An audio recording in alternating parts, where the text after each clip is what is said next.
Vous voulez examiner les cartes avant? Vous me faites déjà confiance? Oui. Non?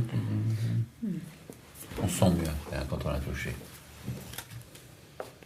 Donc c'est juste un petit test d'observation avec 4 cartes. On a 2 as noirs et 2 as rouges. Je les remontre une fois lentement. Rouge, rouge, noir, noir. Pour l'instant, ça va? À vous de suivre. Hein. Je prends une noire du dessous que je place sur la table et une deuxième noire que je place sur la table. Si on fait juste ce mouvement, on arrive à transposer les... Ça agace un peu. Hein. Non, c'est après on a évidemment les rouges qui sont... Ça a été un peu vite, je le refais une fois? Je refais. Oui, s'il vous plaît. Bien sûr. Tu peux plus lentement. Plus lentement, pas de problème. Je vais diviser tous mes gestes par 3. Je vous le fais. On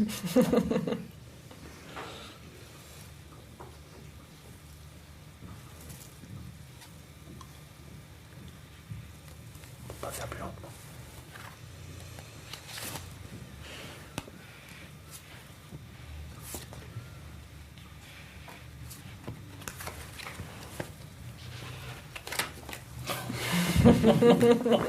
C'est marrant ça aussi. Hein. Gommette. Je mélange les gommettes, tac, je la mets dans le même ordre. Vous avez vu? Ça va tellement vite, on a l'impression que ça n'a pas bougé. Comme s'il y a une petite gommette, n'importe laquelle.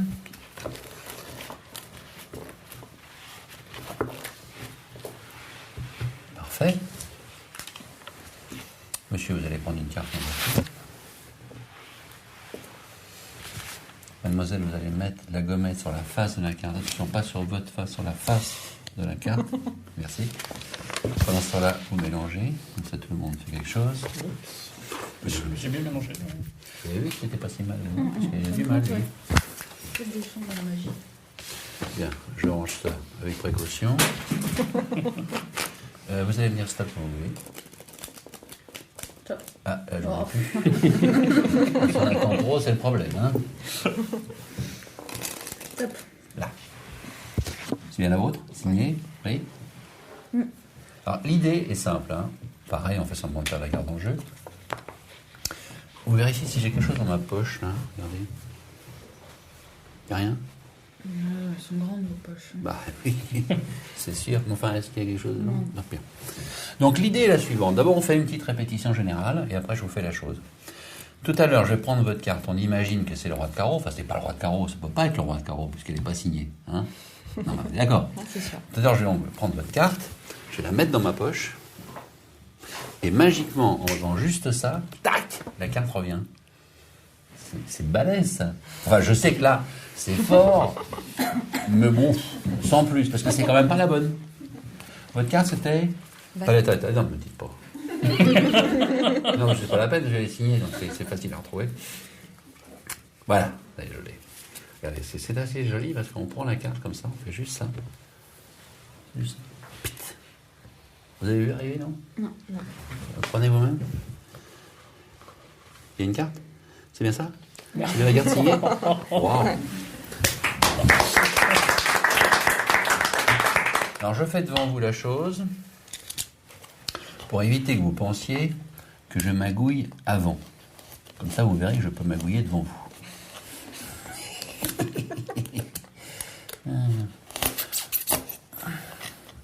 Coupe le bouchon.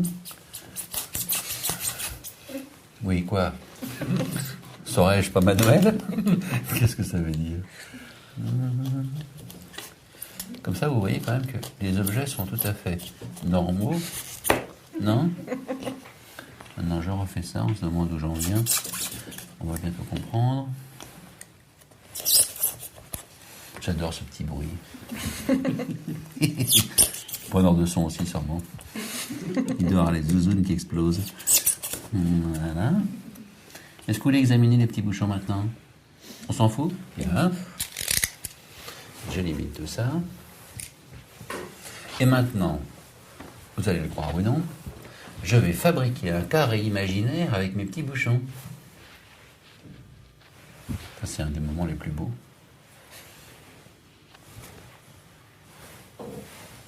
Tout s'éclaire. L'idée est d'essayer de donner l'illusion, je dis bien l'illusion, que ces bouchons traversent la table.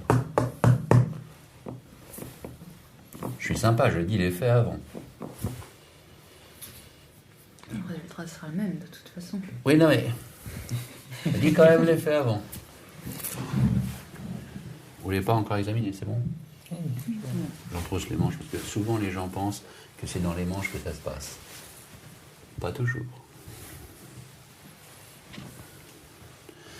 2 serviettes.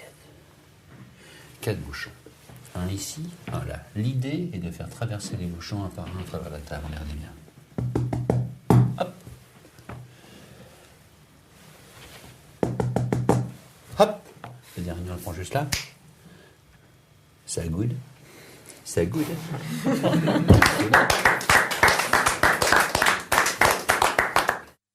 Et ça, c'est un peu une petite histoire. C'est lorsqu'il y a eu un combat entre magiciens et tricheurs. C'est très souvent ces deux opposés.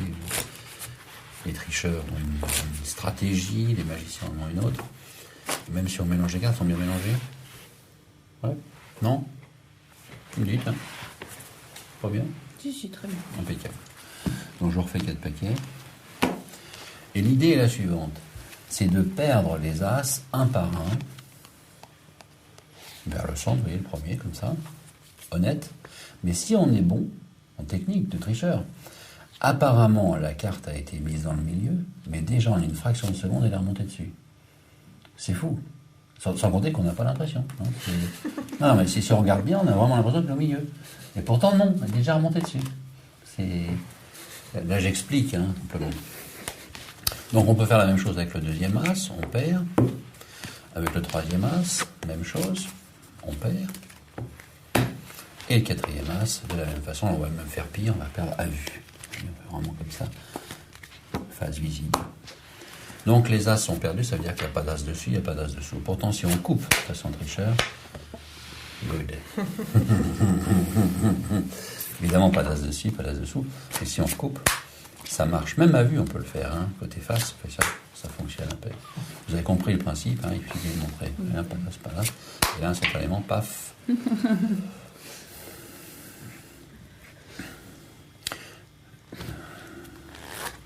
Cela dit, c'est un carreau. Et il manque justement l'as de carreau. On n'a pas un magicien comme ça trop facilement. Alors, on peut s'en sortir quand même. Hein. Sans compter que c'est un 7. 7, c'est peut-être une indication. Regardez. 1, 2, 3, 5, 6. Yes.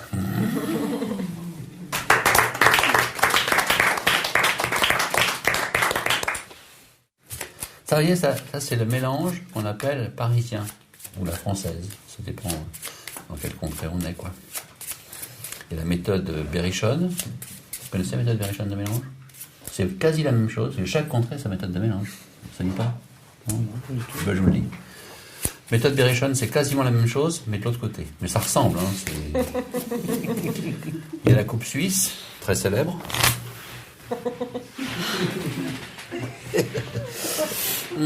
Et alors, je vous passe un peu il y a aussi le mélange américain. Ça, alors là, beauté, quoi. Et puis il y a les Chinois qui mélangent aussi. C'est moins connu, mais ils mélangent aussi. Ils mélangent. Alors, on peut pas dire que ça mélange pas, mais on peut pas dire que c'est pas le bordel, parce qu'après on en a un peu vraiment partout. Il y en a des dos, des faces, des faces, des dos. Ouais. Voulez-vous m'aider, monsieur? Souffler également. Et là, de la même manière, on a une fraction de seconde, tourner dans le même sens, sur le fil, encore la goude. Quelques pièces. Il faut examiner à satiété. Je donne ça pour tous les gens qui ne sont pas là. Voilà. Et mademoiselle, elle peut toucher la belle pièce. Ce sont des pièces normales, qui sont assez chouettes. Elles sont assez chouettes parce qu'il y a une chouette dessus. On s'amuse, hein. Bien. Là, je vais raconter une petite histoire très courte. C'est l'histoire, en fait, de 2 voleurs qui sont symbolisés par ces 2 pièces. Elles sont toutes pareilles, hein, de toute façon. Et ils avaient à se partager le butin de leur larcin, pour employer des mots désuets. Et je vous raconte un petit peu comment ça s'est passé. Donc chacun est symbolisé, donc c'est le voleur. Et le premier voleur a dit à l'autre, parce qu'il faut quand même qu'on partage.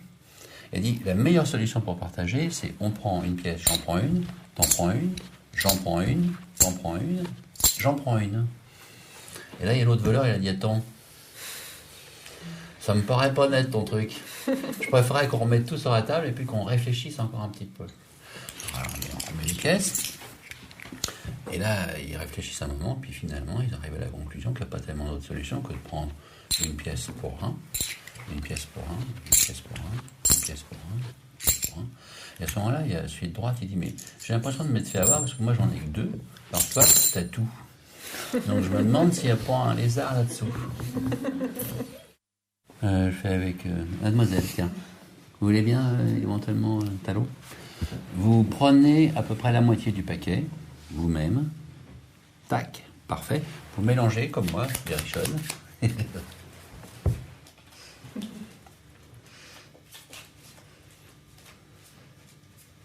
Parfait. Maintenant, vous regardez le jeu. Vous prenez la carte du dessus, vous la regardez, vous en rappellerez. Et vous la sortez.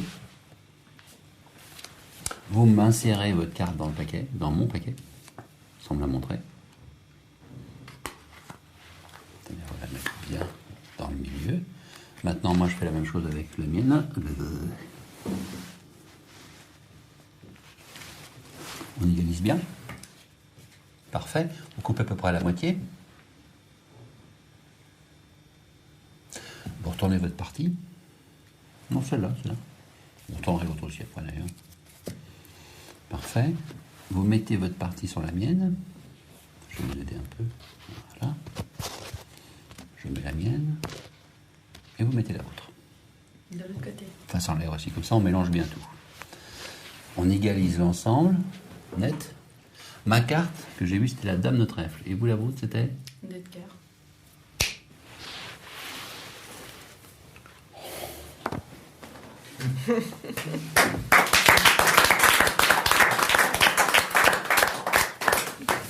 Je retrousse un peu les manches, parce que là, on va essayer de tenter une petite expérience. On va tenter une expérience de pénétration.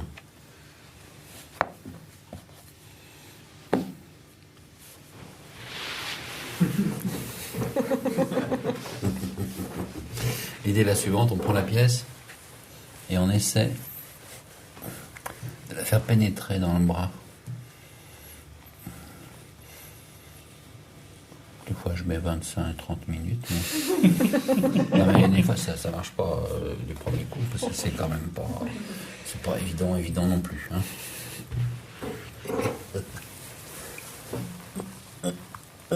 Ah, je sens que ça vient. C'est bon. Ah, ça marche. Ouais. Alors, évidemment, après, elle revient. Si elle monte.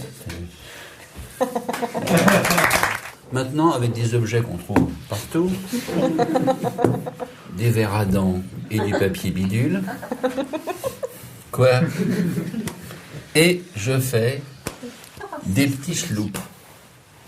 C'est pas beau? Et regardez ce que je fais avec un chloup. Je boulettise un chloup. Je boulettise un deuxième chloup. Et voilà pour le troisième chloup. L'idée est très simple, c'est la suivante. On prend un des bidules, on fait juste ça, là. Et à ce moment-là, ça passe. Tout de même. Hein? On remet, on fait... Yes. On peut faire des beaux trucs avec des verres à dents quand même. Je réitère le chloup. Ça goude. Et ça regoude. Alors au bout d'un moment on se dit mais c'est pas possible quand même. Et si, parce que ça goude. Et ça regoude. C'est beau.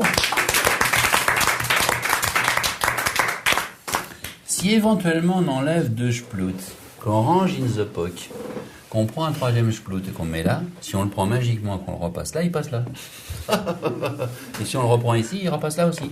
Alors on va dire, mais c'est pas possible, il y en a trois, oui. Alors là, il va falloir faire choisir une carte.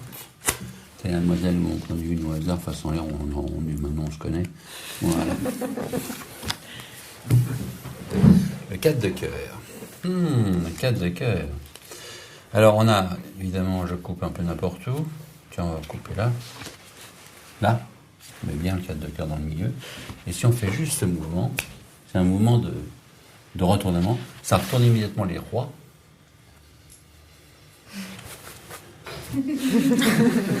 Non, je laisse un peu le temps de... Mais par contre, vous avez vu, il y a une petite erreur. J'ai retourné les rois, mais il y a une petite erreur. Enfin, une petite erreur qui n'est peut-être pas une petite erreur. C'était quoi?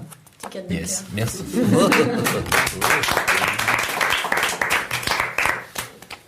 Gros budget, on y est. Un magnifique foulard que ma grand-mère m'a fait cadeau. Je l'ai gardé jusqu'à maintenant. Il est quasiment intact. Non, si je suis assez content de ça. Vous voulez toucher le foulard nul? Merci. Le beau ruban, enfin qui est un petit pardon. Mademoiselle, faites voir aux mains. Ah.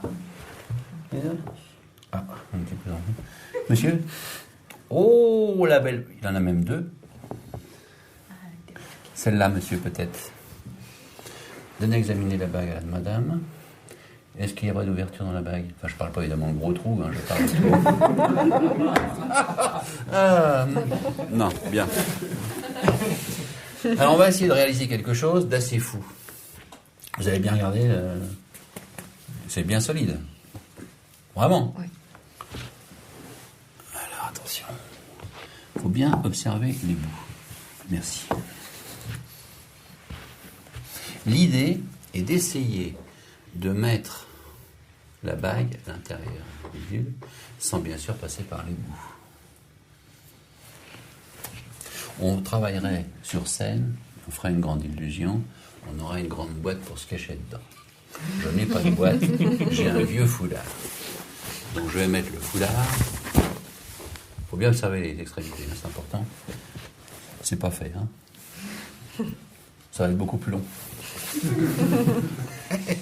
Donc, si vous voulez raconter des histoires entre vous, c'est pas un problème, parce que maintenant, il faut que je disparaisse là-dessous. Et c'est parti. Pouf. Je déteste ce tour. Observez bien, parce que des fois ça bouge, hein. Méfiez-vous. C'est pas grave si ça bouge. Simplement, il ne faut pas que ça disparaisse, parce que si ça disparaît, là, c'est pas good.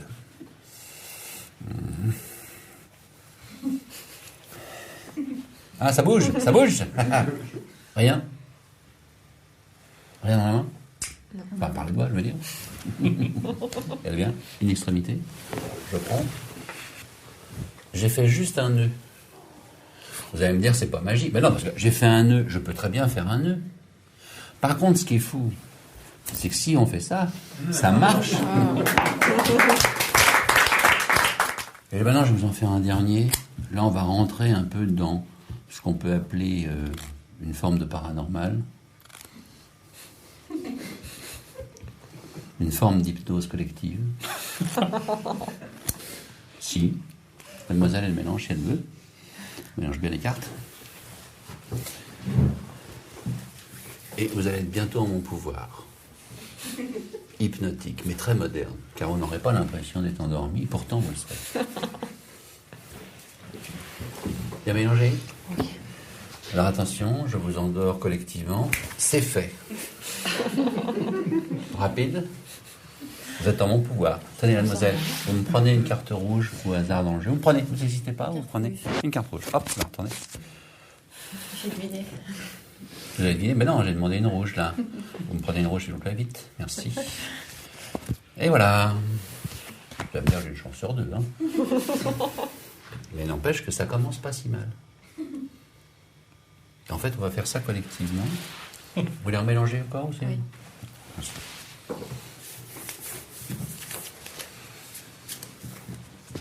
Pour vous influencer encore mieux, je regarde les cartes, je sens quelque chose, j'en sors quelques-unes pour ne pas perdre trop de temps, et maintenant vous allez me dire, si vous voulez rouge, je mettrai là, si vous voulez noir, je mettrai là.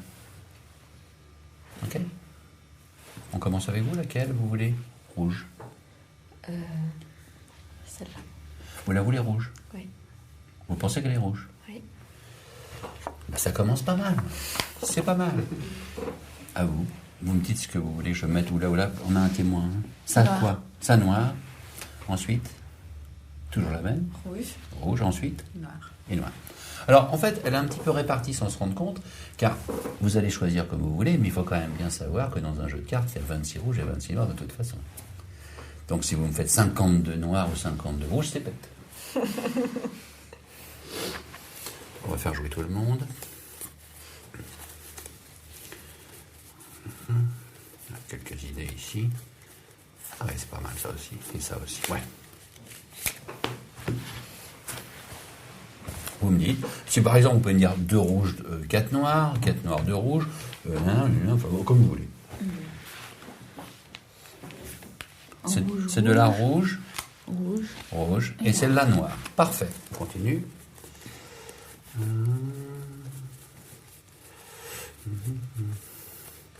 Ah ouais. C'est celle-là aussi. Monsieur, vous me dites comme vous voulez.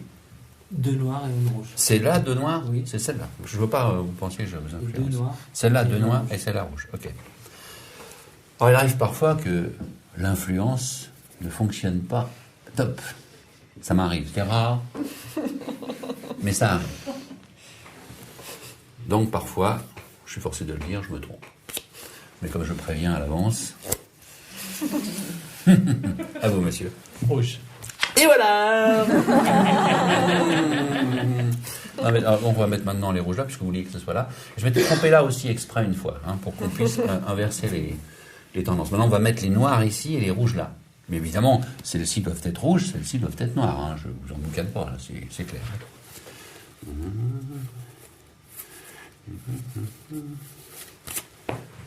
Mademoiselle.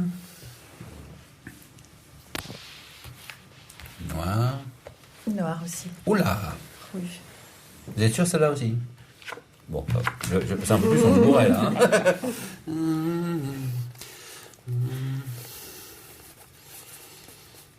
Mais l'influence hypnotique, vous savez, c'est quelque chose.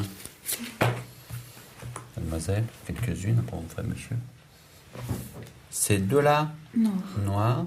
Et c'est là. Toutes les 4 rouges. Vous êtes sûr? Ok.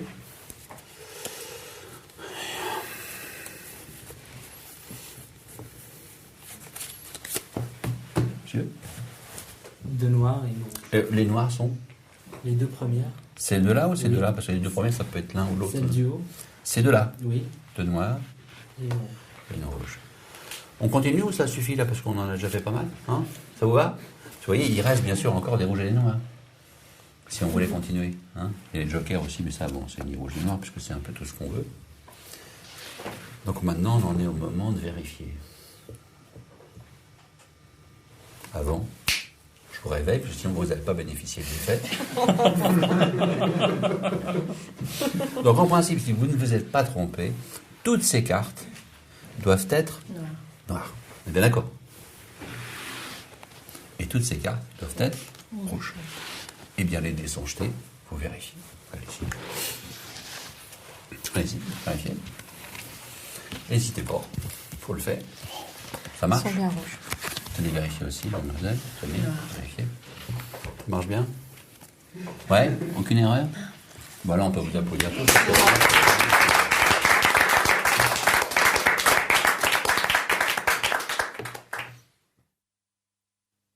Lorsqu'on a envie d'énerver un spectateur récalcitrant, on peut très bien effectuer cette petite routine, c'est-à-dire un ensemble de plusieurs effets, à base juste de 4 cartes, 2 as rouges et 2 as noirs. Première phase, on s'arrange toujours pour mettre les rouges sur la face. On prend le paquet en position de la donne, puis on le transfère en biddle, on inverse les 4 cartes,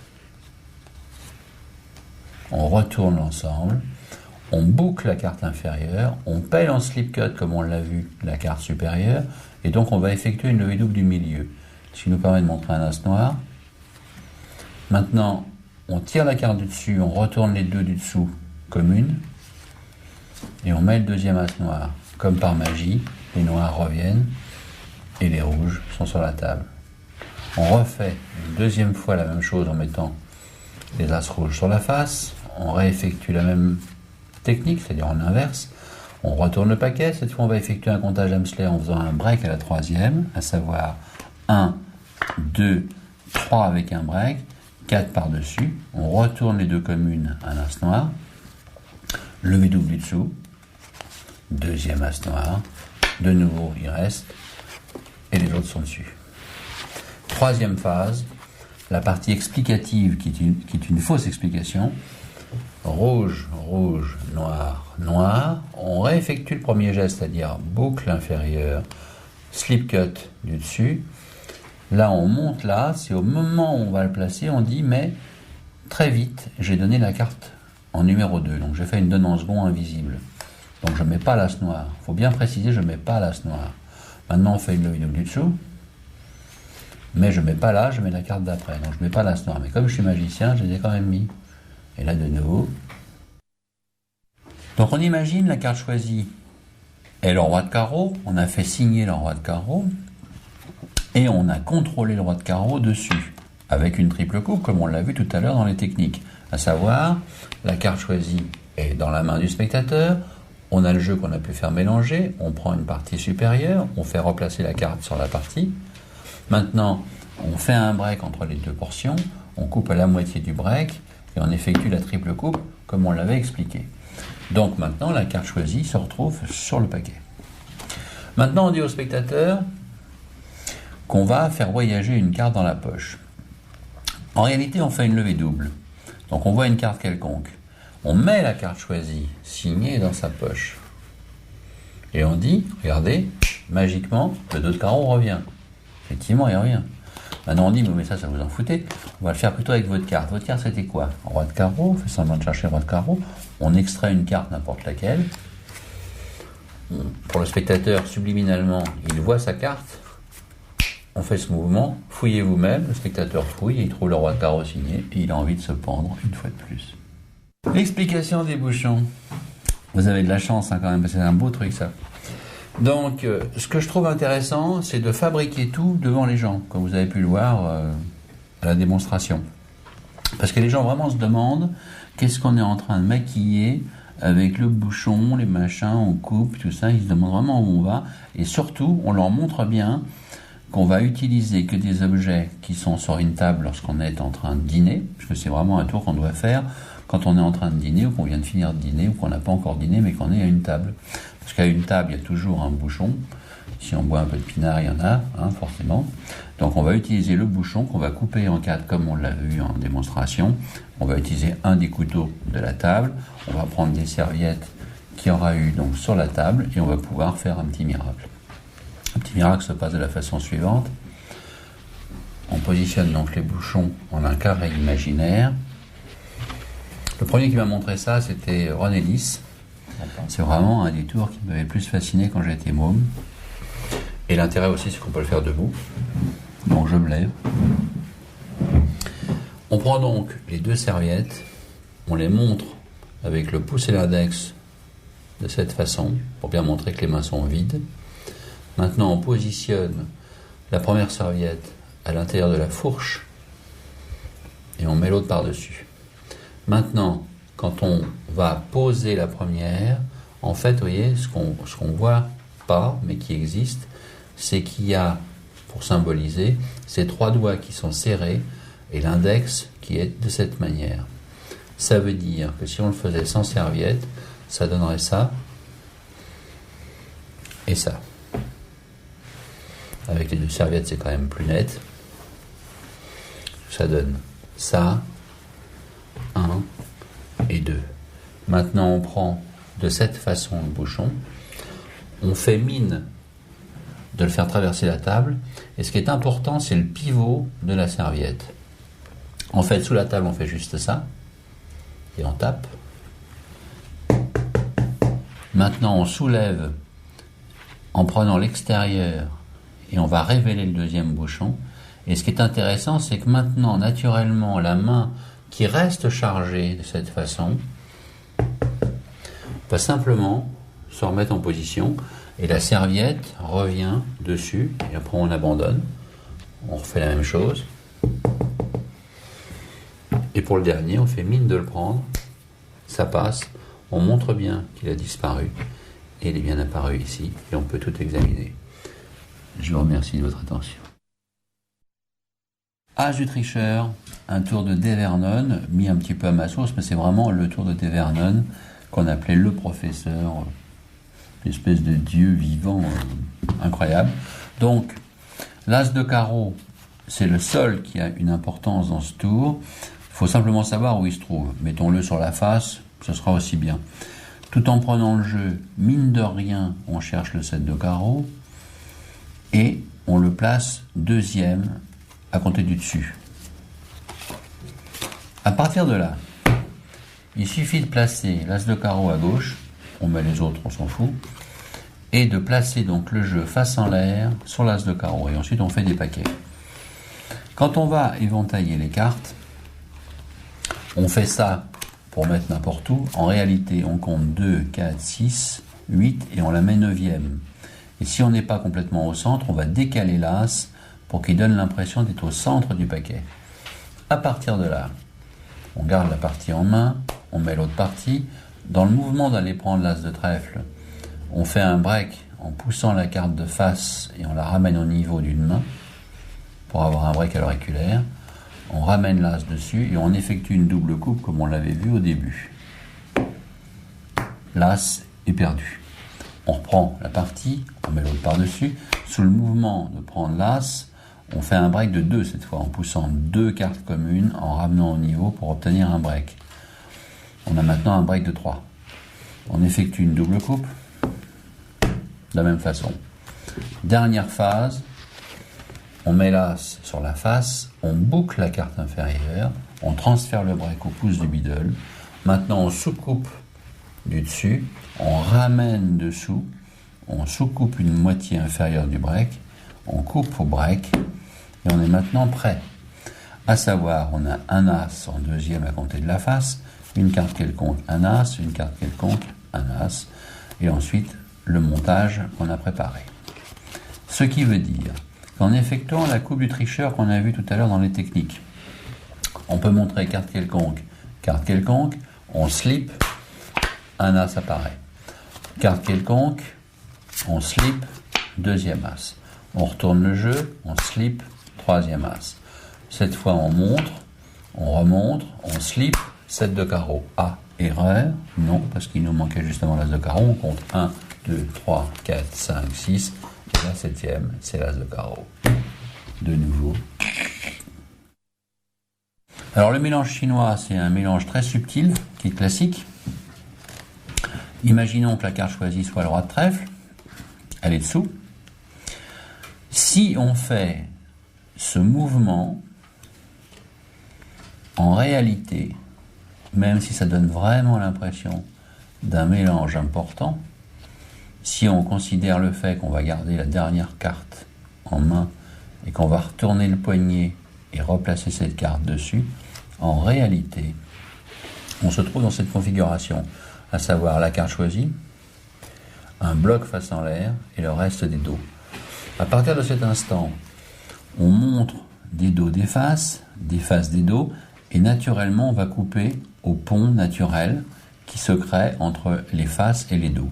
Si on n'y arrive pas, ça n'a pas une grande importance, on pourra éventuellement faire ça, et tant qu'on voit des faces, on continue, et dès qu'on voit plus de faces, on s'interrompt, on montre, et maintenant qu'on est dans cette configuration, au lieu de refaire ce mouvement-là, on va faire un mouvement pivot de cette manière, ce qui a pour but de ramener tout dans le même ordre, sauf la carte choisie du spectateur.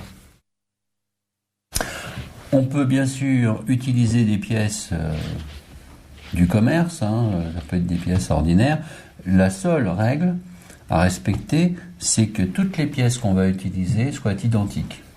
Par exemple, que des pièces de 10 francs, des pièces de 5 francs, peu importe, mais tout identiques. Donc, on positionne les pièces de cette façon, c'est-à-dire 5 pièces en un rang, et ensuite, les 2 autres pièces qu'on prend une dans chaque main. On va prendre les pièces de cette façon, car on va avoir besoin de ce mouvement plus tard. Ça s'appelle, dans notre jargon, un empalmage des doigts. On n'a même pas un véritable empalmage des doigts à effectuer, on va juste prendre les pièces de cette façon, on retourne les poignets, on va partir du principe que c'est la main gauche qui commence. Si la main gauche commence, la main gauche prend une pièce et laisse tomber la pièce sur sa pièce. On revient en position. La main droite prend une pièce, même combat. La main gauche, la main droite et la main gauche. À ce moment-là, on réfléchit par rapport au texte qu'on a vu dans la démonstration, et cette fois, c'est la main droite qui donne une pièce.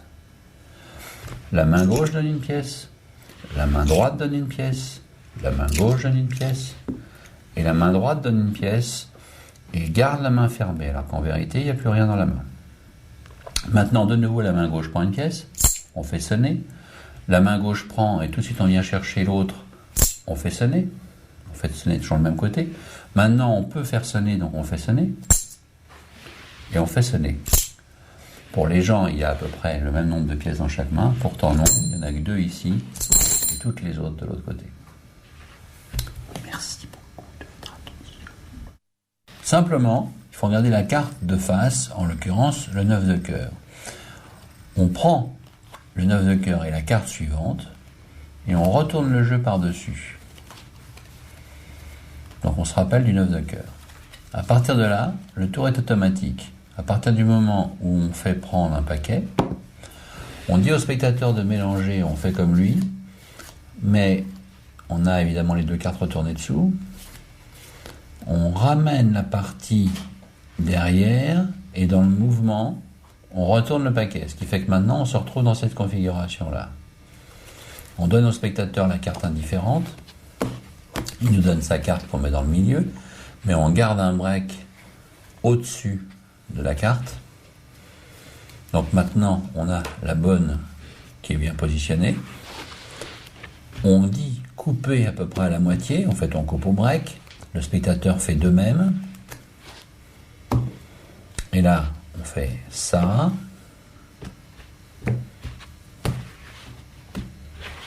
Ça. Et ça, donc on voit vraiment toutes les parties mélangées.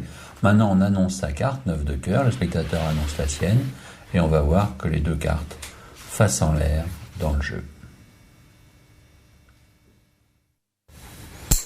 Ça, c'est un vieux principe qui a été un petit peu remis au goût du jour.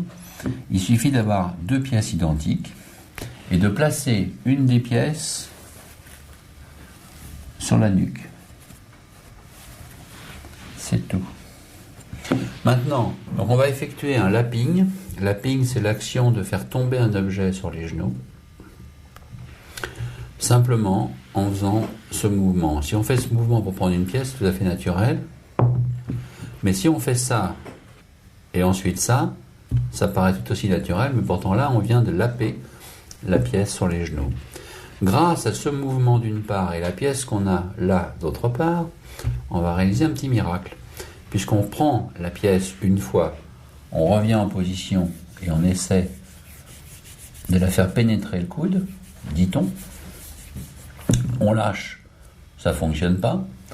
On revient en position, on reprend la pièce, on se remet en position, cette fois on lappe, donc on n'a plus rien. On vient là, on vient chercher la pièce peinard qu'on a là-haut. On continue de frotter, pendant ce temps-là on continue de la prendre dans la main. Maintenant, elle a vraiment pénétré, et là, elle a tellement pénétré qu'elle est même passée dans la main. C'est tout. Dans le cadre, on utilise des objets usuels, on ne peut pas mieux faire. Je pense qu'on est d'accord. Pour l'explication, donc, je prends des verres transparents. Je ne vous conseille pas, pour la présentation, de prendre des verres transparents. J'ai peur que c'est un peu bête. Donc voilà ce qu'on fait au départ. On prend 2 trucs prédécoupés, et on se fait immondement, secrètement, une petite boulette. On la met dans le verre, on fait une deuxième petite boulette, et on la met dans le deuxième verre. Là, on est prêt pour commencer. Devant les gens, on coupe 3 longueurs. On le fait devant les gens parce que, déjà, c'est insolite, et surtout, ça donne l'idée qu'on fait pour la première fois de sa vie des petites boulettes. Ce qui n'est pas complètement vrai. Maintenant qu'on a ces petites boulettes, on n'a même pas besoin de montrer que les verres sont vides. Rien que le fait de faire ça donnera l'idée que les verres sont vides. On prend la première boulette qu'on met au milieu, ça traverse. On met les deux verts, ça traverse. Maintenant, de nouveau, on fait basculer, donc on a 2. On fait exactement la même chose. Dernière fois.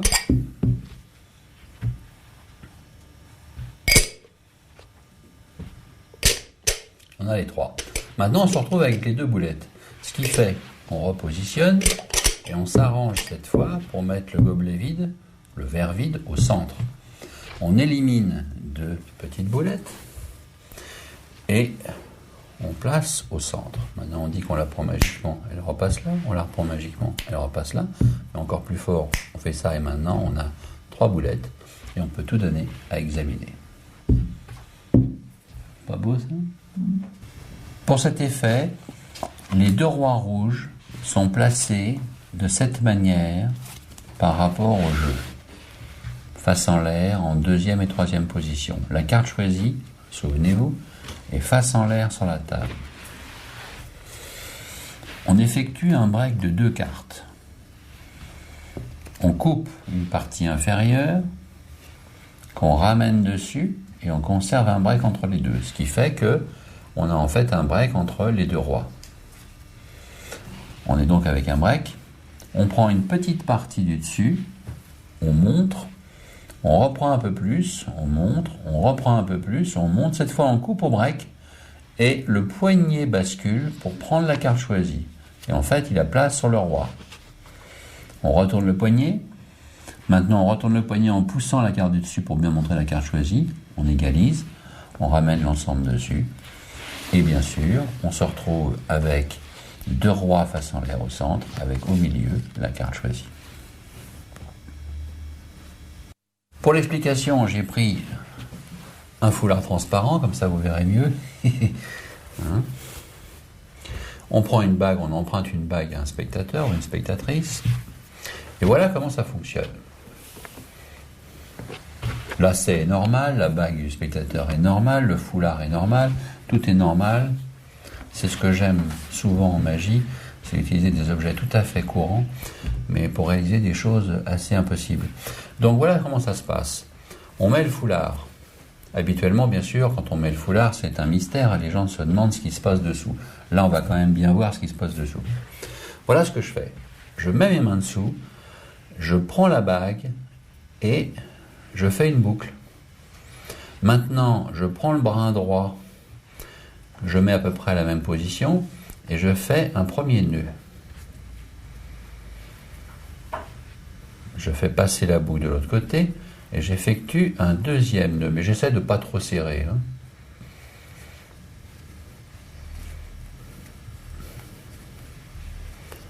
Et dès l'instant que ce 2e nœud est fait, on peut prendre son temps parce que le spectateur se demande qu'est-ce qu'on peut faire, qu'est-ce qu'on va faire. Maintenant qu'on a cette boucle, on prend le brin qui est du côté gauche, on ouvre largement et on met son pouce à l'intérieur. Et maintenant, on met sa main de cette façon. Maintenant, on sort la main de dessous le foulard et on montre bien qu'elle est vide. Cette fois, on prend le brin droit vers le haut et regardez bien ce qu'on fait. On garde le pouce dans la boucle. Et à partir du moment où on fait ça, qu'est-ce qui va se passer? La boucle se défait, le foulard va révéler une bague avec un nœud. Et les gens à ce moment précis vont se dire, bah ouais, il a fait un nœud autour de la bague, mais c'est tout. Il n'a pas pu la mettre sur le fil, c'est impossible. Et maintenant on tire, et quand il voit que la bague est vraiment dessus et qu'on peut tout examiner, j'ose même pas vous dire ce qui se passe, mais à mon avis, il se passe. Hein. Les rouges et noirs, Paul Curie. C'est lui l'inventeur du principe. Je pense qu'il est préférable de retirer les jokers pour faire ce tour, parce que sinon, ça peut être un problème par rapport à l'explication. Donc, on fait choisir une rouge et une noire complètement comme on veut, ça n'a aucune importance. L'important est d'avoir à sa gauche la rouge, par exemple, et la noire à sa droite. Moi, je mets toujours la rouge à ma gauche. C'est une petite mémotechnie, mais quand même qui a son utilité.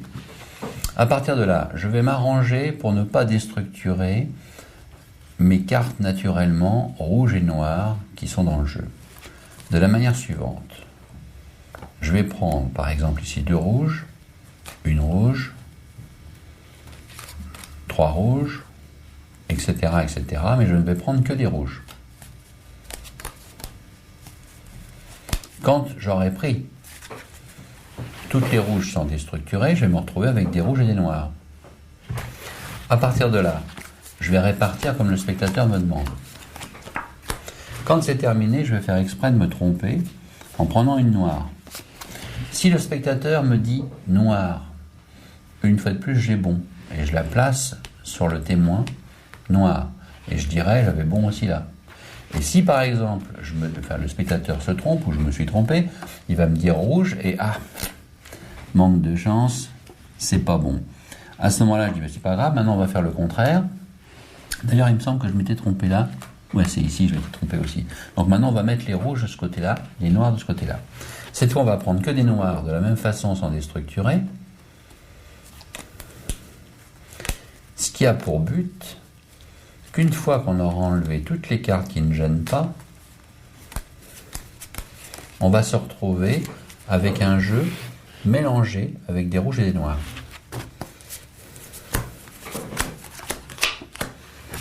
À ce stade, très vicieusement, je vais dire, vous avez assez... vous voulez qu'on continue ou ça? Et les gens disent, non, c'est bon, moi, ça va, ça suffit. Et là, on peut montrer qu'il reste bien des rouges et des noirs encore. Vous suivez le processus. Maintenant, on a un paquet qui est bon et un paquet qui est faux. Moi, je pense qu'il est préférable de commencer par le paquet qui est bon. Parce qu'une fois qu'on a enfoncé le clou avec ce paquet, ils ne vont pas se rendre compte de ce qu'on va effectuer sur l'autre paquet. Je m'explique. On va dire, vous êtes bien d'accord que si vous n'êtes pas trompé, toutes les cartes qui sont ici doivent être noires. Les gens disent oui. Et toutes les cartes qui sont ici doivent être rouges. Les gens de nouveau disent oui, ou s'ils ne le disent pas, ils le pensent. Maintenant, on dit vérifier. À partir de là, les gens, qu'est-ce qu'ils font? Ils font ça, et ils commencent à regarder. Et là, ils voient que c'est bon. Et quand ils ont terminé le premier paquet, regardez bien ce que je fais, je vais juste faire ça. Et en ayant inversé le processus, de nouveau, on sera bon ici, et bien sûr, bon ici. Et là encore, les gens... Donc, explication de la première technique. Il y a un ensemble de techniques. Dans ce programme, il y en aura quelques-unes qu'on va donner, mais évidemment, si vous êtes sage, éventuellement, nous ferons un deuxième DVD, voire un troisième, voire un quatrième, parce que là, on est quand même qu'au balbutiement, quelque part. Faut en être conscient. Donc, premier élément, tenir, si on parle d'un jeu de cartes, tenir le jeu, ce qu'on appelle dans la position de la donne. Position de la donne, simplement, tenir le paquet de cette manière, en apparence anodine, qui l'est d'ailleurs même à la deuxième apparence, mais qui quand même contient certains critères. Premier élément, il faut pouvoir tenir le jeu de telle façon qu'apparemment on le tient assez fort, mais en réalité je donne l'impression de la tenue, de la force de tenue par les 5 doigts, simplement en enlevant avec l'index le jeu. Ok ? Donc on voit la pression, ça donne pas plus que ça. On a tendance au début à tenir le jeu à mort, ce qui fait que quand on veut prendre les cartes, on les bousille une par une au fur et à mesure qu'on les utilise. Donc premier exercice, tenir le jeu en position de la donne. On ouvre la main. Alors attention, je suis gaucher, donc il faut inverser pour vous tout le processus. Puisqu'un droitier va tenir le jeu en main gauche pour pouvoir donner les cartes de la main droite. Et comme moi je suis gaucher, fausse patte, comme on dit en boxe, je tiens évidemment le jeu à l'opposé, c'est-à-dire en main droite pour donner les cartes avec la main gauche. Exercice de base donc, tenir le jeu de cette façon et pouvoir placer vos 3 doigts à l'intérieur du paquet, enfin entre la main et le jeu. Ok ? Devant, ça a l'air normal, derrière il y a quand même une ouverture. Ensuite, l'auriculaire, l'annulaire, le médius et l'index, il y a juste un bout qui dépasse et le pouce doit être dans le long, sur le grand côté. Ça s'appelle un grand côté, petit côté du jeu. Exercice pour voir si on a bien compris la donne, la position de la donne. On va maintenant essayer de donner dans un deuxième temps, une fois qu'on a bien compris ce mouvement de base, on va donner les cartes une par une sur la table. L'idée, c'est de pouvoir pousser les cartes et les poser sur la table sans qu'il y ait 50 cartes qui tombent. Je m'explique, il faut que les cartes, elles tombent une par une. Et après, deuxième exercice, vous pouvez constater que la main gauche, elle pose les cartes le plus égalisées possible. Il faut rester humain, mais quand même le plus égalisé possible. Donc, premier exercice pour s'entraîner, simplement, position de la donne, et donner les cartes une par une, les unes sur les autres, et petit à petit, on essaie d'aller de plus en plus vite.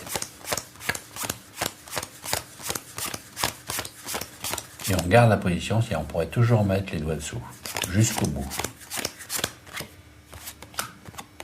Voili, voilou. Après la position de la donne, nous avons affaire avec ce qu'on appelle la position du Biddle. C'est barbare comme expression, mais en fait, la position de Biddle, ça vient de Monsieur Biddle, magicien américain très connu, Biddle s'appelle. Et la position Biddle, sur le moment, ça a l'air très anodin, c'est une position de donne, plus l'autre main qui va entrer en action. Elle va entrer en action simplement en prenant le paquet de cette manière. Alors ça a l'air de rien, mais ça va servir à beaucoup de choses pendant des années de pratique. Alors pour pouvoir mettre l'autre main dessus, on voit déjà facilement que l'index doit s'en aller. Sinon, on fait ça et c'est bête parce qu'on est embêté. Bon. Donc on est forcé d'enlever l'index. Mais on garde exactement la position de donne de base, comme on l'a dit au départ. Donc simplement on enlève l'index, et la main vient de cette façon, le pouce vient en diagonale sur la partie arrière, et c'est cette partie du médius et de l'annulaire qui vont venir en contact, mais en biseau, également en diagonale, sur la partie avant du jeu. Le pouce donc vient, comme je l'ai dit tout à l'heure, et l'index, lui, est libre aussi. Parce que quand on tiendra le jeu en position Biddle, voilà la position Biddle, plus tard, on aura à prendre avec l'index une partie pour éventuellement la remettre en position de la donne et faire d'autres trucs qu'on verra tout à l'heure. Donc position Biddle, c'est simplement une position de donne, index enlevé, doigt positionné, prise, est tenu d'une seule main par la main opposée à la donne. Voici la position du Biddle move. À présent, nous abordons la double coupe. Double coupe, comme son nom l'indique, il va se passer deux coupes. Simplement, dans le mouvement de faire deux coupes, on va transférer, par exemple, la carte du dessus sous le paquet. Je le fais une fois lentement, mais en faisant les deux mouvements de coupe. Une fois qu'on a coupé, la carte du dessus est passée dessous et tout le jeu qui était dans un ordre X reste dans le même ordre. Il y a juste une carte de transfert. Pour obtenir ce mouvement, position Biddle, je vais le redire 5000 fois. Dans la position Biddle, maintenant, l'os du pouce va prendre la carte du dessus légèrement et soulever la carte du dessus. Ça donne ça.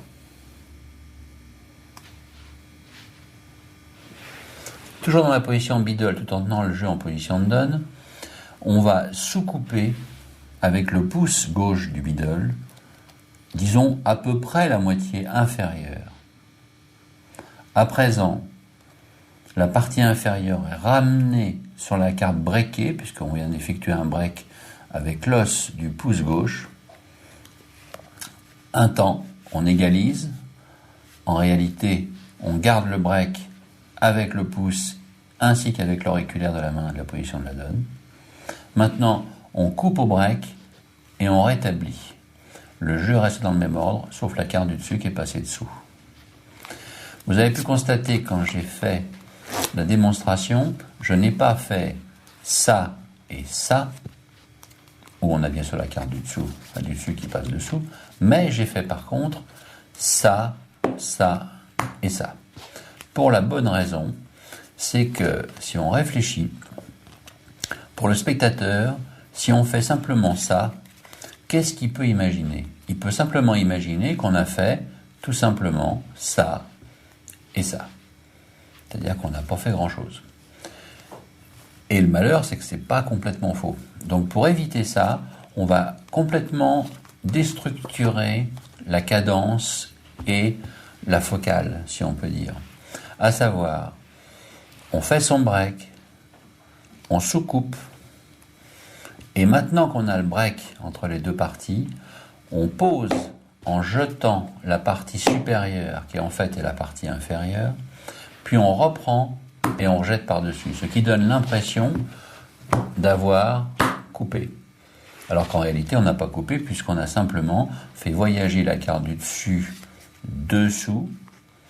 Et là, on le comprend aisément. Alors que si par contre, je pourrais faire le roi de trèfle maintenant, si on fait de cette manière, on a vraiment l'impression que les cartes viennent d'être réellement coupées, alors qu'en réalité, elles n'ont pas été coupées. Triple coupe. La triple coupe pourrait ressembler comme deux gouttes d'eau à la double coupe. Il n'en est rien. La triple coupe est plutôt un mouvement qu'on pourrait appeler une fausse coupe. Alors que la double coupe est plus une technique de contrôle. La triple coupe, c'est par exemple, on est dans cette configuration, carte du dessus, 2 de pique, carte du dessous, roi de trèfle. On fait ce mouvement, et une fois que c'est terminé, le jeu est dans le même ordre, évidemment, on a toujours le 2 de pique dessus, le roi de trèfle dessous. Alors là, on ne va pas transférer de carte du dessus ou du carte de dessous, pas du tout. On va simplement reprendre le jeu en position de la donne, position middle. Comme je l'ai précisé tout à l'heure au tout début, on tient maintenant le paquet index libre. L'index prend une partie supérieure qui est reprise avec la fourche de la position de la donne, entre le pouce et l'index. À présent, on ramène la partie middle dessus, mais en conservant un break à l'auriculaire. Puis on sous-coupe une partie inférieure, je dirais la moitié de ce qui reste. Cette partie est replacée dessus. On égalise tout en conservant le break du dessous. Maintenant on coupe au break et on met la partie qui reste en main dans la donne sur le tout. Ça a pour but de faire un faux mélange complet qui n'est pas un faux mélange mais qui est une fausse coupe totale en 3 paquets. Je l'aurai fait une fois à vitesse normale. Voilou. Voili. Maintenant on aborde non pas une technique de magie mais une technique simplement de mélange qu'on appelle en anglais riffle shuffle, qui se dit en français plus pompeusement queue d'aronde. Queue d'aronde, je ne sais pas pourquoi, mais enfin bon, ça se dit ainsi. La queue d'aronde, c'est simplement séparer 2 paquets et les mélanger l'un dans l'autre. Simplement, pour que les cartes se mélangent bien, c'est pas si simple, donc on va un peu décortiquer les mouvements. On sous-coupe. Sous-couper, ça veut dire prendre une partie inférieure. On prend à peu près la moitié inférieure et la moitié supérieure se met au niveau. Et on est presque bon, il y a 2-3 cartes, on ne demande pas de le faire exactement 26-26. Maintenant, pour que les cartes se mélangent bien les unes dans les autres, les 10 doigts vont travailler. À savoir, les auriculaires vont venir là, les annulaires vont venir ici, ensuite les méduses vont venir là, les index vont être libres et les pouces vont être positionnés vers le bord intérieur pour la main gauche, intérieur pour la main droite, pour laisser de l'air circuler entre les cartes. Et les auriculaires vont servir à pouvoir enfourner les cartes les unes dans les autres. Si on avait mélangé les cartes de cette manière, on aurait beaucoup de mal pour rentrer les cartes jusqu'au bout. Il faudrait donner beaucoup d'énergie. Mais dès l'instant que les pouces sont à peu près à ce niveau-là, et que les auriculaires sont positionnés comme je l'ai dit là, en fait, ils reposent de cette façon-là sur le tapis. Quand maintenant on va vouloir enfourner, les auriculaires vont avoir plus qu'à faire ça, et ça va rentrer tout seul, puisque de l'air circule entre chaque carte, grâce au fait qu'on a mélangé de cette manière. Je le fais dans cet angle-là pour qu'on voit bien.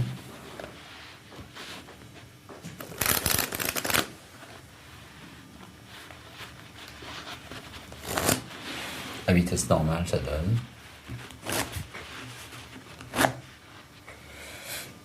Merci de votre attention. À présent, nous allons parler de la boucle.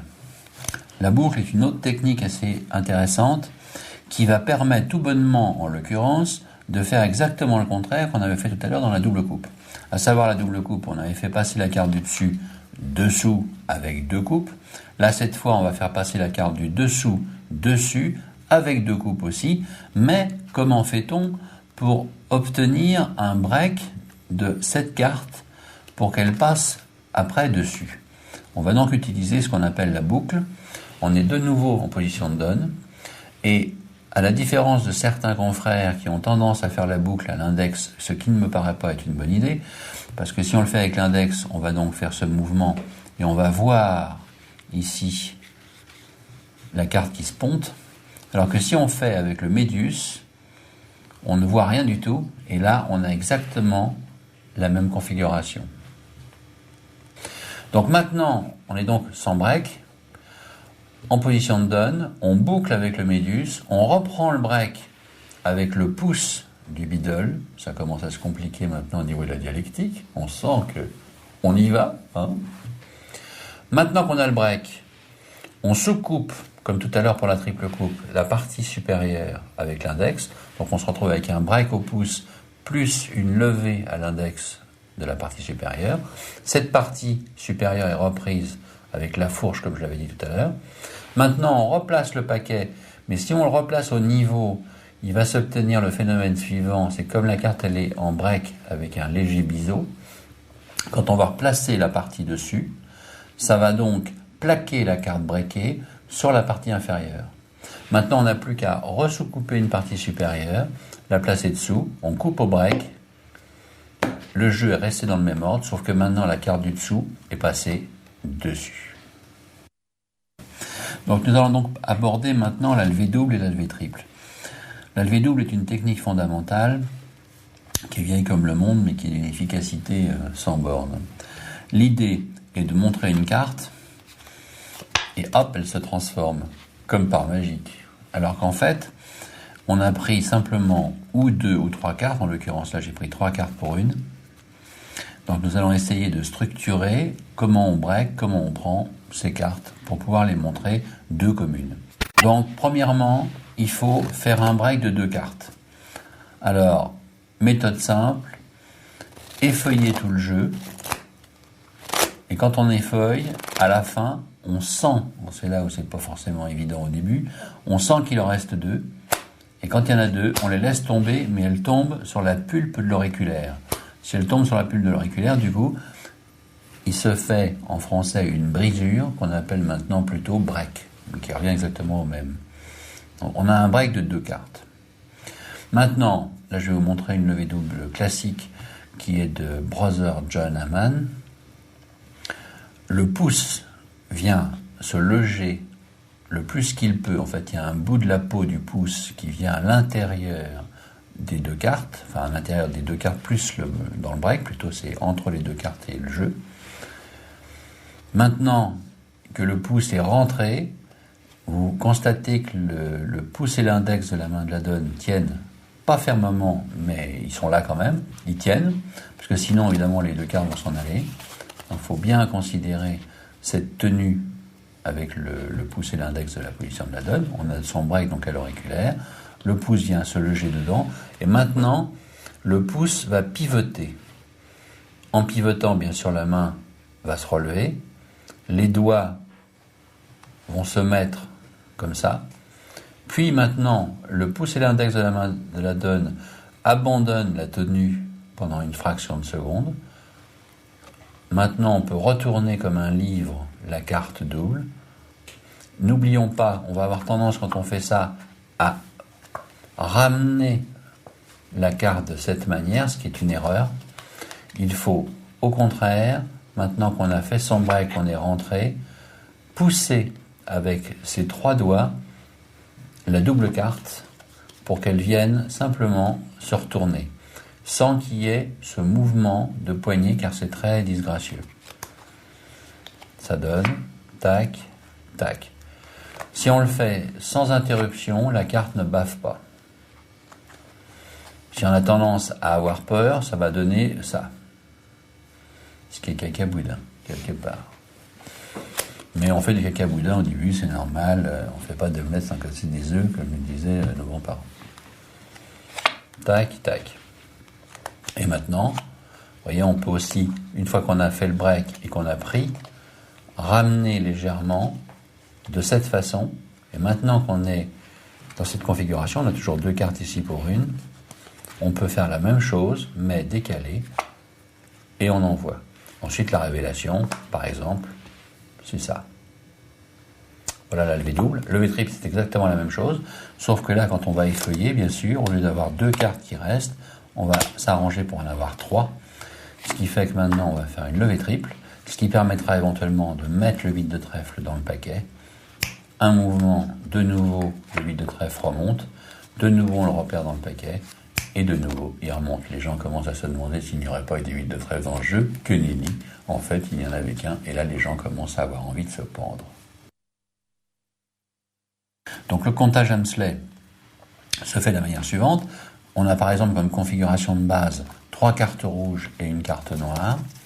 On est en position de donne, et on monte 1, 2, 3 et 4, et on voit vraiment 4 rouges. Alors pourtant, on n'en a pas 4 rouges, mais juste 3. Donc, c'est le principe de masquer une face par rapport à 3 autres. Alors l'inconvénient de base du comptage Hemsley, c'est que forcément pour montrer les 4 cartes, on va être obligé de montrer 2 fois la carte de face. Je pense que si on le fait avec une certaine rythmique, les gens ne se rendent pas compte. Maintenant, comment on effectue ce comptage ? Base, comptage, position de donne, pardon.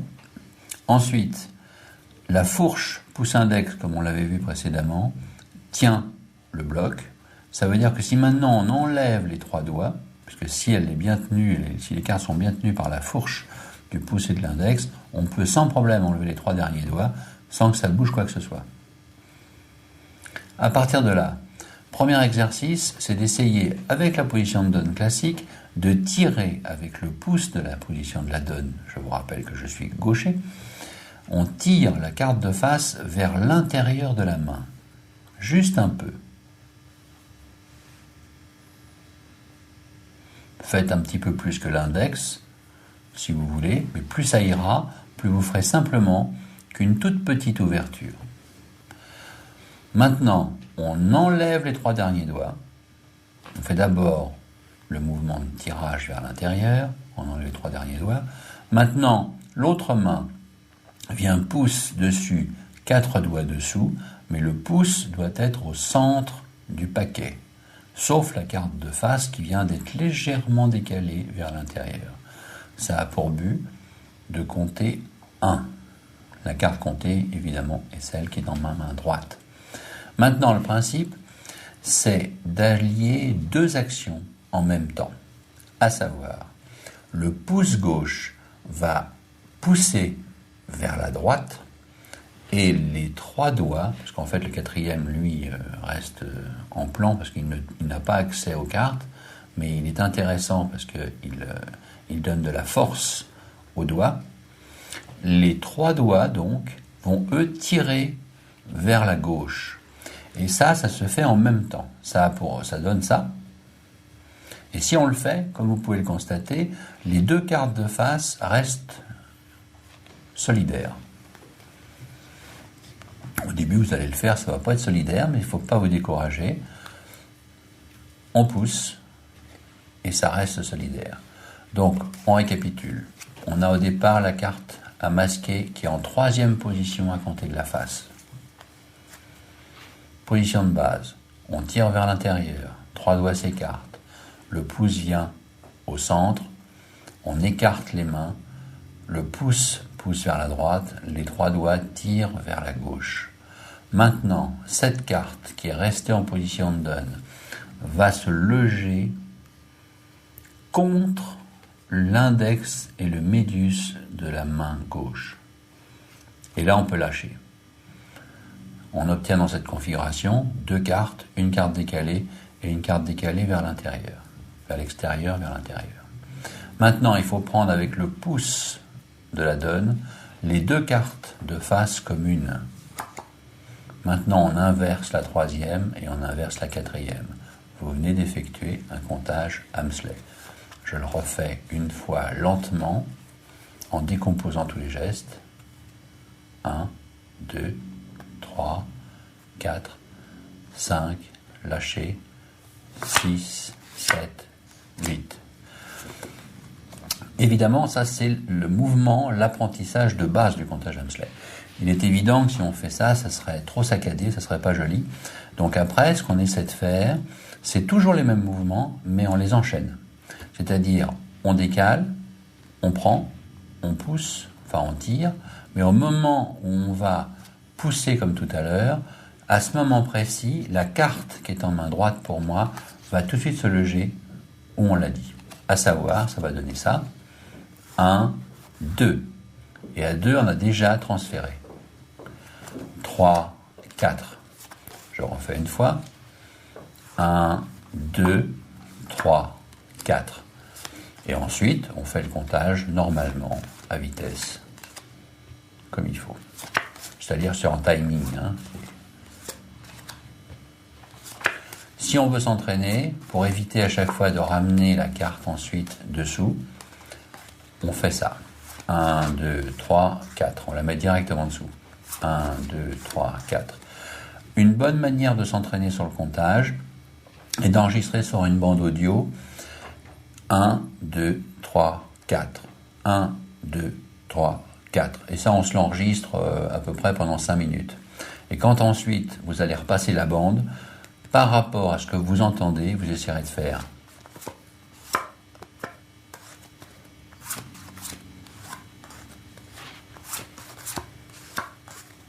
Voilà pour le comptage Hamsley. Nous avons parlé de la tenue de Biddle. Maintenant, on va parler du comptage de Biddle. Le comptage de Biddle, c'est ça de base. On a par exemple 4 As qu'on retourne face en l'air sur le jeu face en bas. Ensuite, on pèle 1, 2, 3 et 4 cartes. On a donc vraiment 1, 2, 3 et 4 cartes. Pourtant, si on fait juste une petite coupe là, et qu'on fait ce petit mouvement, on n'a maintenant plus que 3 As là, parce que le 4e As s'est retourné comme par magie dans le milieu. C'est fou, non? Alors, c'est possible grâce au comptage de Biddle. On a donc le jeu en position Biddle, on l'aurait parié. Maintenant, on pèle une carte en position de la donne, une deuxième carte en position de la donne, la troisième carte est pelée, mais on garde un break à l'auriculaire sous elle. J'espère qu'on le voit bien. Et maintenant, au moment où je vais ramener le jeu qui est tenu en Biddle pour peler le 4e As, la carte qui est breakée va venir se loger sous la partie du jeu pendant que la 4e carte est pelée. Ce qui fait que maintenant l'As est dessous, face en l'air. Ensuite, il faudra couper ou d'une main ou à 2 mains pour ramener la carte au centre. Et là, pour donner l'illusion qu'on a 4 cartes, on va effectuer un comptage Hamsley, mais cette fois de 3 cartes pour 4. Et si vous avez compris le principe du comptage Hamsley qu'on a vu tout à l'heure, vous allez voir que c'est aussi simple de montrer 4 cartes quand on en a 3 que d'en montrer 5 quand on en a 4, etc., etc. Vu que on pousse, on tire la carte du dessus vers l'intérieur, on sépare, et maintenant on vient de montrer 4 dos. 1, 2, 3, 4. Alors en fait on en a que 3.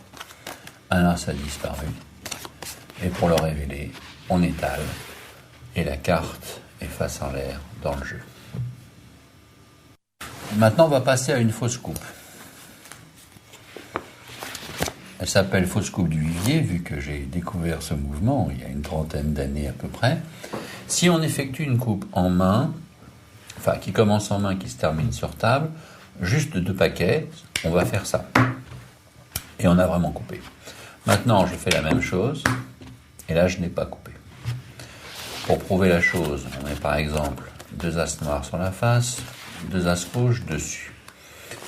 Si on fait la fausse coupe, on a vraiment toujours les cartes qui restent en position, alors qu'on a vraiment l'illusion que le jeu est véritablement coupé.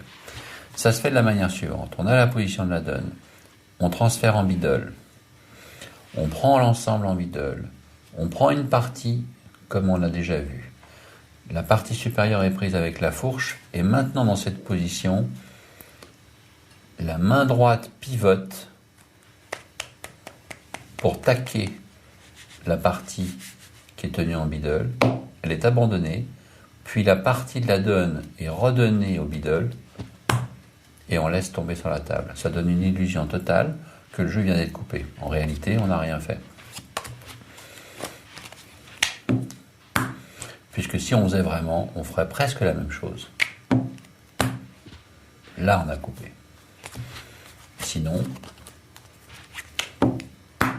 on n'a pas coupé. Nous allons maintenant aborder ce qu'on appelle la coupe du tricheur en français, mais qui se dit en anglais slip cut. La slip cut a pour but de donner l'impression qu'on coupe le jeu en main, alors qu'en réalité on ne le coupe pas. Je l'interprète une fois, ça donne ça, on coupe, alors qu'en fait on a toujours les 4 as dessus. En réalité, la préparation est la suivante. On a par exemple les 4 as qui vont être sur le jeu et une fausse carte sur le joker en l'occurrence sur le dessus. Ce qui fait qu'on a le joker dessus et ensuite les 4 as. La coupe du tricheur se fait de la manière suivante, position de la donne, comme d'habitude. Maintenant, là, la fourche toujours, index et pouce de la main de la donne, vont maintenir le haut du jeu pendant que la main gauche va venir en biddle, mais cette fois, l'index ne s'en va pas. C'est-à-dire qu'il faut que le médius se positionne à côté de l'index. Et dans cette position, l'index de la main gauche vient au centre, on soulève une partie, et maintenant le pouce de la donne vient ici. Ce qui va retenir la carte du dessus. Maintenant, on fait comme si on coupait. En réalité, on vient juste d'éliminer la carte du dessus qu'on met dans le centre. Ce qui fait que maintenant, les as sont dessus. Je refais une fois, on met une carte quelconque dessus, donc une carte quelconque et les 4 as.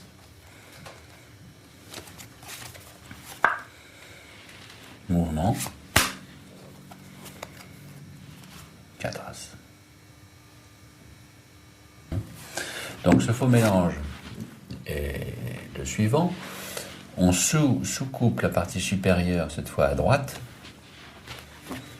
On égalise les paquets. On mélange en commençant à droite et on termine à droite, ce qui fait que la partie droite a sandwiché la partie gauche.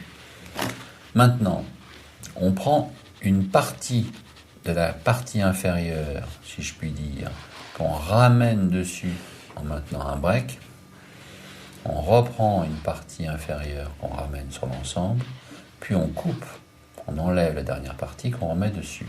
Ensuite, on coupe au break et on met l'autre partie par-dessus. Ça donne vraiment l'impression d'un vrai mélange, alors qu'en réalité, rien n'a bougé. Je le refais une fois lentement. Quelques cartes, le reste des cartes, on coupe au break. Et le jeu est dans le même ordre, la vitesse normale.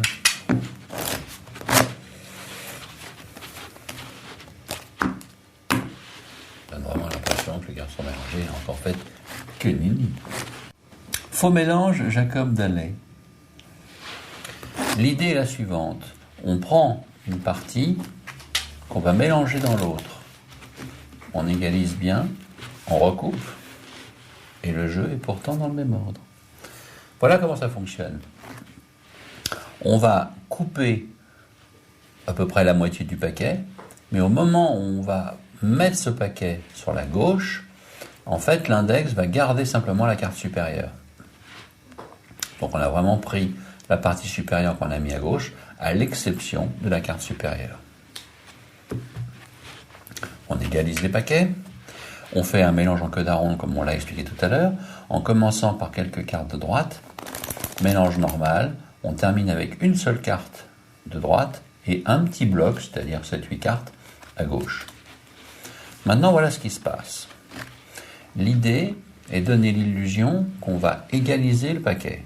Ça donne ça, alors qu'en réalité, on a juste fait transférer la carte qui est au niveau de droite à gauche. Ça fait ça. Mais ces 3 doigts vont masquer ce qui se passe.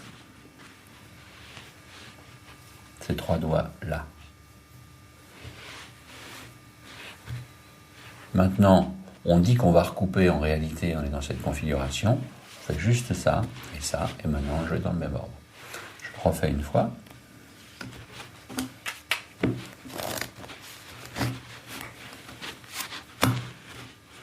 Faux mélange, Jacob.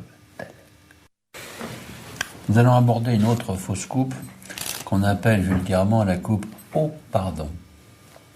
La coupe au pardon est une technique qui était utilisée par les tricheurs professionnels il y a pas mal de décennies, mais qui peut être encore utilisée aujourd'hui pour les magiciens. Ça se fait de la manière suivante. On imagine donc on a, je prends des cartes plus faciles à reconnaître, par exemple la dame de cœur dessus, dessous le 2 de trèfle. On fait couper le spectateur, donc il coupe. Maintenant on reprend le paquet. Oh pardon, excusez-moi, j'ai oublié un paquet. Et en fait, on est toujours dans le même ordre. Alors ça se passe de la manière suivante. Il y a une véritable coupe qui s'effectue. Maintenant, on prend vraiment la partie inférieure pour la remettre dessus, ce qui fait qu'on va vraiment couper. Sauf qu'au moment où on va couper, on prend avec l'annulaire, parce qu'évidemment on a pris en bidole comme d'habitude, sauf que là on a pris bidole juste médius et pouce. Les autres doigts sont écartés. Maintenant, l'annulaire prend une petite partie de la table, puis on ramène la partie supérieure en position de la donne, on reprend et on replace, ce qui fait que rien n'a bougé. Je refais lentement.